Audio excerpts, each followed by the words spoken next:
अब as I told you earlier के process theory हमारे सिलेबस में एक ही है, जो हम एचआरएम का जो चैप्टर पढ़ रहे हैं मोटिवेशन का, उसमें एक ही थ्योरी है और that is called rooms expectancy theory. बहुत मजे की थ्योरी है और बहुत रेलिवेंट भी है। और ये तीन चीजों पे बिलीव करती है, वेलेंस, एक्सपेक्टेंसी और इंस्ट्रूमेंटेलिटी। रूम का पॉइंट ऑफ व्यू ये है कि motivation is the outcome of three things. One is called the valence, second is called the expectancy and third is called the instrumentality. हम पहले valence को समझने की कोशिश करते हैं कि वेलेंस होता क्या। Valence is basically the desirability, the depth of want. कोई चीज को अचीव करने के लिए कितना ज्यादा आप एफर्ट पुट करेंगे, इस बात पे डिपेंडेंट है कि आप उसके लिए डिजायरेबिलिटी कितनी है। फॉर एग्जांपल, मोहम्मद को अगर लगता है कि वो अगर लाजमी तौर पे उसको स्टैनफोर्ड में एडमिशन चाहिए इन एनी केस आईटी में, तो जाहिर है वो उसके लिए matter of life and death है। तो उसकी जो एफर्ट लेवल होगी, उसकी जो मोटिवेशन होगी, वो भी उतनी ही ज्यादा होगी। और अगर उसको लगता है कि नहीं, स्टैनफोर्ड में एडमिशन हो जाए या लाहौर स्कूल ऑफ इकोनॉमिक्स में हो जाए, वन एंड सेम थिंग, तो जाहिर है फिर इसका मतलब है स्टैनफोर्ड के लिए उसकी डिजायरेबिलिटी कम है और he will make lesser effort. दूसरी जो चीज है दैट इज एक्सपेक्टेंसी। एक्सपेक्टेंसी ये बिलीफ है कि इंडिविजुअल को क्या लगता है कि क्या वो अपने स्पेसिफिक टास्क जिसको वो कर रहा है वो सक्सेसफुली कंप्लीट कर लेगा। फॉर एग्जांपल, स्टैनफोर्ड में एडमिशन लेने के लिए ए लेवल्स करना जरूरी है और ए लेवल्स में अच्छे ग्रेड भी लेना जरूरी है।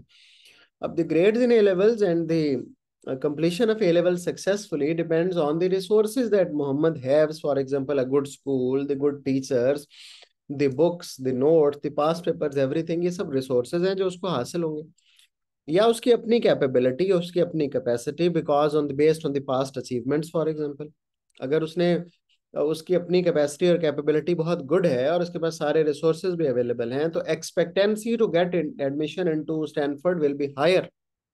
लेकिन अगर उसके पास रिसोर्सेज नहीं है या वो खुद ही जो है बहुत उसकी कैपेबिलिटी अच्छी नहीं है, तो इसका मतलब है कि एक्सपेक्टेंसी विल बी लोअर।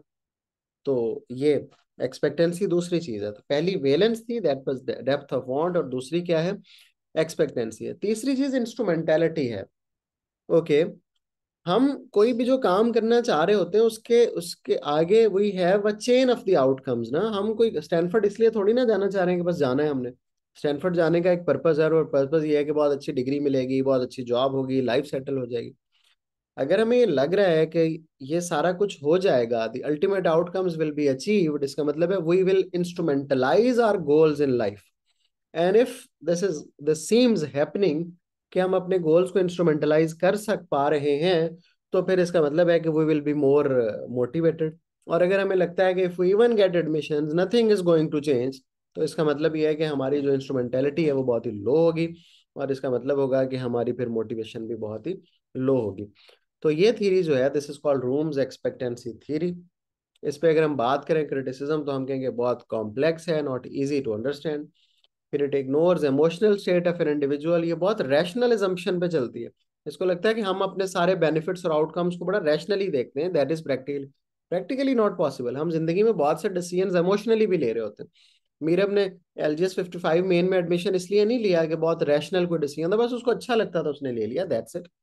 कोई बहुत कैलकुलेशन नहीं की थी उसने, ये बेनिफिट आएगा, ये लॉस होगा। इसी तरह ये वो फैक्टर्स को तो डिस्कस करता है जो मोटिवेशन से रिलेटेड है, लेकिन अगर कोई डीमोटिवेटेड एम्प्लॉय है तो फिर उसको मोटिवेट कैसे करना है उस पे it has zero discussion on that. तो this is what we call rooms expectancy.